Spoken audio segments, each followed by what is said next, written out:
Hi, friends. I'm Olivia. This is AV Club, where I usually talk about horror and literary fiction. And today I am talking about my June TBR. There's a couple of things going on in June.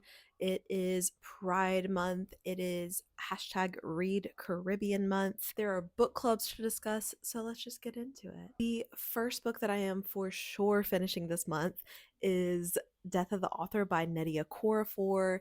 I will definitely be finishing this because it is my book club with my podcast, No Cartridge. It is our GGNoReread pick for quarter two.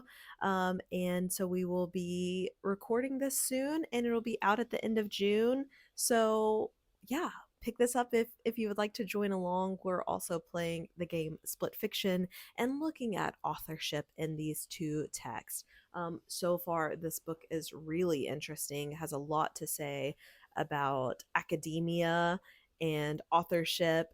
It follows a Black disabled woman who has been working as an adjunct professor at this white liberal arts college. When she critiques one of the students in her creative writing classes, she is dismissed because the white students at this college feel like it was out of line, her critiques, even though that is her role as a professor.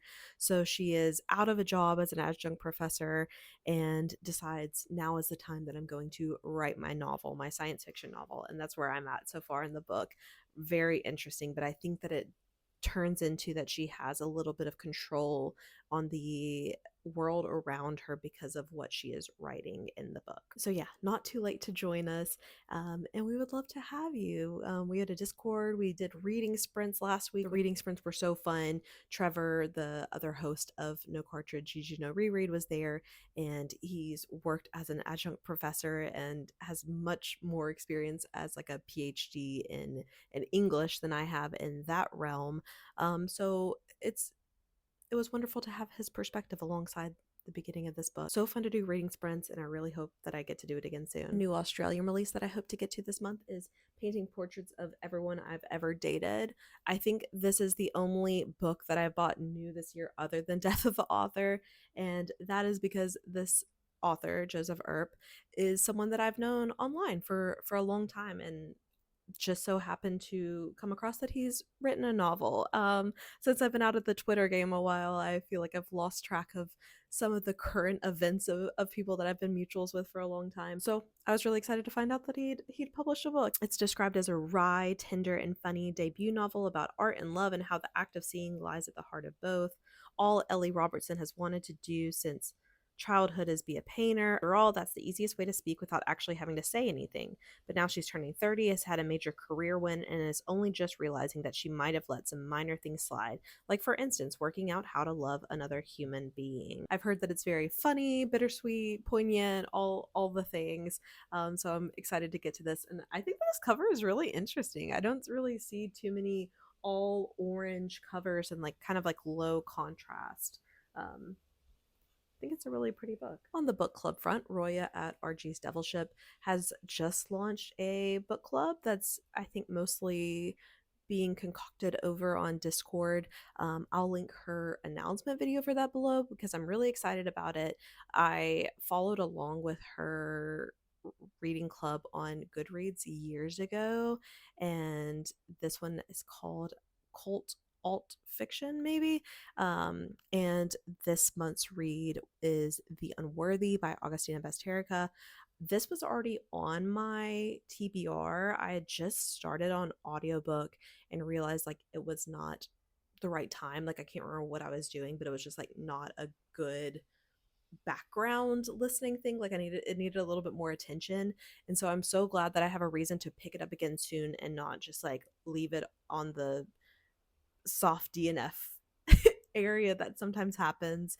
And yeah, so I'll definitely be getting to The Unworthy this month as well. I believe it follows like a cloister of nuns, and there's maybe something apocalyptic going on outside, and they're cloistered within, and they're also weird. It's a horror novel, and I think that religious horror, I believe they're in a castle, like all of it just like sounds up my alley. And getting to that this month makes me want to also maybe get to some of the religious horror that I've let slip watching, like The First Omen, or whatever the one with Sydney Sweeney was, Immaculate. I think it would just be a whole vibe just to tie it all together. And obviously it's Pride Month. Whenever I was thinking about what I was going to read this month, I feel like I don't have to go too far out of my way to read queer books, because I think that that's just a constant in my reading no matter what. Like, for example, on my Kobo, the book that I've just started is Eat the Ones You Love by Sarah Maria Griffin, and this is a sapphic horror with a carnivorous plant in it, and I think it's going to give kind of Little Shop of Horror vibes, which I love, and so far it's really good, so I'm looking forward to that. Other queer books that I hope to get to this month, I would like to read one of the Chuck Tingle books, either Bury Your Gaze or Straight. Bury Your Gaze is about like a screenwriter who does not want to kill off all the lesbian characters in his movie, and then there's some sort of force stalking him to make him as revenge. I'm not exactly sure. And then Straight is also a queer story about a like rage virus that only targets cisgender straight men. So I don't know. It sounds just kooky enough. And I kind of need a Rage Virus redemption after Polybius was such a letdown for me in May. Also on Kobo, I'm hoping to get to Hungerstone this month. And this, I think, is a Carmilla retelling. So also sapphic. This is just the way that we work here, though. I think that that's my reading every month is ideally a little bit gay. And then because it is Read Caribbean month, I looked through my shelves and it looks like all of my Caribbean authors that I have, I've already read all the books. Like, I'm still trying to rebuild a library that I can read from. I've been mostly doing that from the op shops and the book barn here, used books in regional Australia, less Caribbean authors than you would hope. And so it's just something that I will need to prioritize moving forward. However, I was able to find some audiobooks on Scribd Everand that I want to read, like The Annual Migration of Clouds by Premee Mohamed, I think will be a good one to get to, as well as I'd love to get to another Djèlí Clark this month. But we're just going to have to see how things go. I will definitely be getting at least to the Annual Migration of Clouds. I was looking for some like Caribbean horror books to read. Summer I Ate the Rich is like a YA Haitian zombie story. Was looking into reading that one. If you have any other non-YA horror reads that you'd recommend, then I would love to hear them, because I couldn't find any on a quick Google, but Google is honestly rotten now.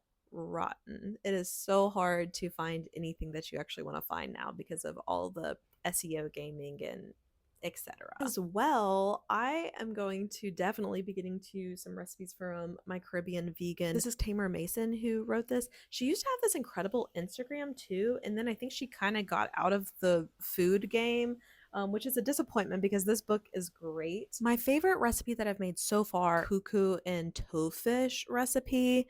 So delicious. If you don't know what cuckoo is, it's like cornmeal and okra, and the marinade on this toefish is so gorgeous. I love Australia so much. I really love Australia. I'm so happy to live here and not the United States. However, I will say that the vegan options at the supermarket leave something to be desired. I think just because it's such a spread out country that it's really left to like specialty shops in the big cities to service the vegan market in Australia, which leaves out people in regional areas. One of my favorite convenience meals, like weekday dinners, whenever I was living alone in Louisiana, was the Gardein fish, and I would make like fish tacos. Like, I made fish tacos all the time with this like fried fish thing.